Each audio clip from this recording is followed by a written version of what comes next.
हमारा हर कार्य जो हम करते हैं, हर विचार जो हम सोचते हैं, मन पर एक छाप छोड़ जाता है, जिसे संस्कृत में संस्कार कहते हैं। ये सभी संस्कार मिलजुल कर एक ऐसी महती शक्ति का रूप लेते हैं जिसे चरित्र कहते हैं। उसने अपने आप के लिए जिसका निर्माण किया है, वही उस मनुष्य का चरित्र है।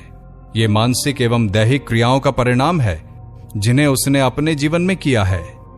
संस्कारों की समष्टि वह शक्ति है जिससे यह निश्चित होता है कि मृत्यु के बाद मनुष्य किस दिशा में जाएगा।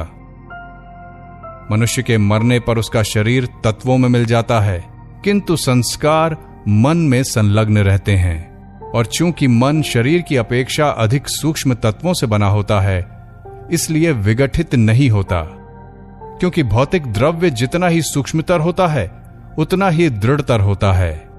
अगत्या मन भी विघटित होता है। हम सभी उसी विघटन की स्थिति के लिए प्रयत्न कर रहे हैं।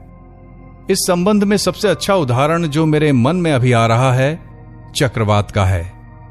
विभिन्न वायु तरंगें विभिन्न दिशाओं से आकर मिलती हैं और एकाकार होकर मिलन बिंदु में वे संगठित हो जाती हैं तथा चक्र बनाती जाती हैं।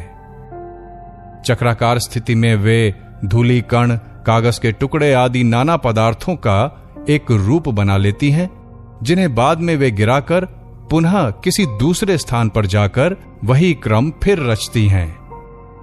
ठीक इसी प्रकार वे शक्तियां, जिन्हें संस्कृत में प्राण कहते हैं, परस्पर मिलकर भौतिक पदार्थों के संयोग से मन तथा शरीर की रचना करते हैं।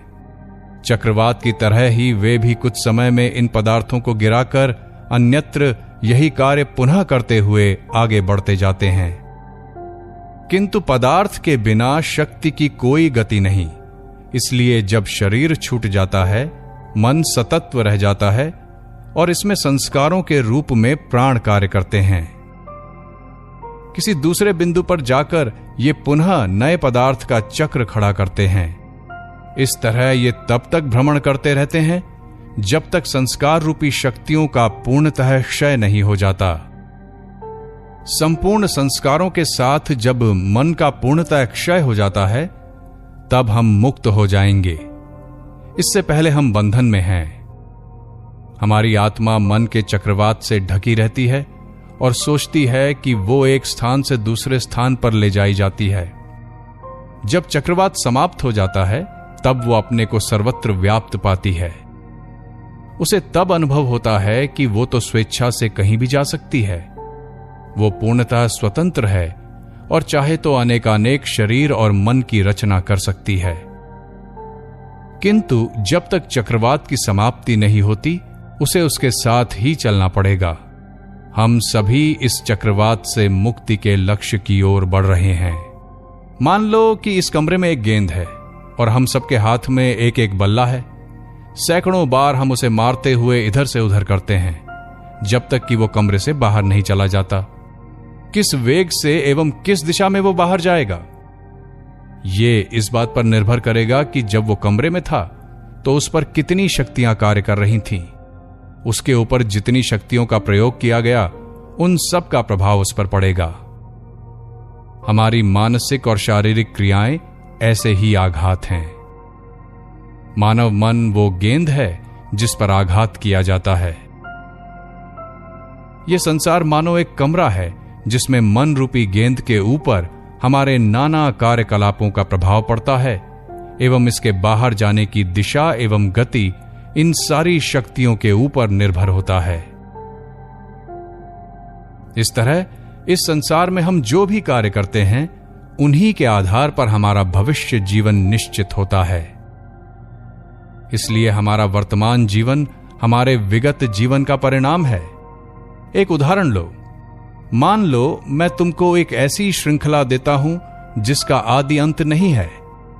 उस श्रृंखला में हर सफेद कड़ी के बाद एक काली कड़ी है और वो भी आदि अंतहीन है। अब मैं तुमसे पूछता हूं कि वो श्रृंखला किस प्रकृति की है। पहले तो इसकी प्रकृति बतलाने में तुमको कठिनाई होगी, क्योंकि यह श्रृंखला तो अनंत है। पर शीघ्र ही तुमको पता चलेगा कि ये तो एक ऐसी श्रृंखला है जिसकी रचना काली और सफेद कड़ियों को पूर्वापर क्रम में जोड़ने से हुई है। और इतना भर जान लेने से ही तुमको संपूर्ण श्रृंखला की प्रकृति का ज्ञान हो जाता है, क्योंकि ये एक पूर्ण आकृति है। बार बार जन्म लेकर हम एक ऐसी ही अनंत श्रृंखला की रचना करते हैं जिसमें हर जीवन एक कड़ी है, और इस कड़ी का आदि है जन्म और अंत है मरण। अभी जो हम हैं और जो हम करते हैं, किंचित परिवर्तन के साथ उसी की आवृत्ति बार बार होती रहती है। इस तरह अगर हम जन्म और मरण इन दो कड़ियों को समझ लें तो हम उस संपूर्ण मार्ग को समझ ले सकते हैं जिससे होकर हमें गुजरना है। हम देखते हैं कि हमारे वर्तमान जीवन को तो हमारे पूर्व जीवन के कार्यकलापों ने ही निश्चित कर दिया था। जिस प्रकार हमारे वर्तमान जीवन के कार्यकलापों का प्रभाव आने वाले जीवन पर पड़ेगा, उसी प्रकार हमारे पूर्व जीवन के कर्मों का प्रभाव भी हमारे वर्तमान जीवन पर पड़ रहा है। कौन हमें ले आता है? हमारे प्रारब्ध कर्म।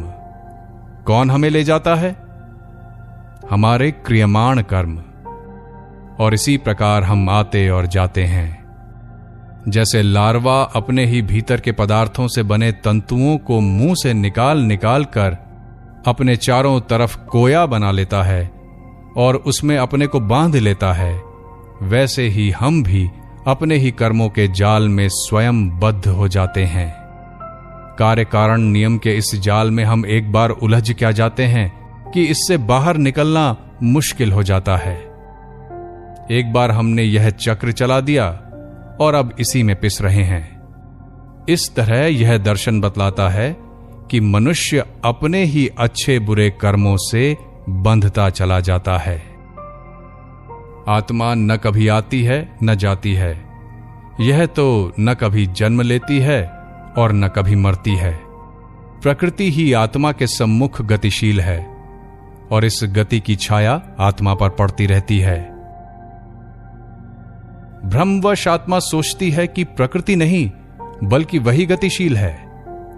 जब तक आत्मा ऐसा सोचती रहती है तब तक वह बंधन में रहती है, किंतु जब उसे यह पता चल जाता है कि वह सर्वव्यापक है तो वह मुक्ति का अनुभव करती है।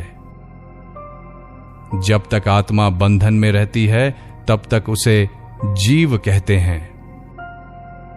इस तरह तुमने देखा कि समझने की सुविधा के लिए ही हम ऐसा कहते हैं कि आत्मा आती है और जाती है।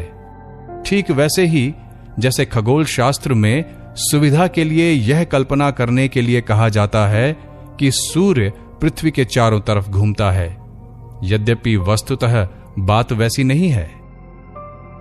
तो जीव अर्थात आत्मा ऊंचे या नीचे स्तर पर आता जाता रहता है।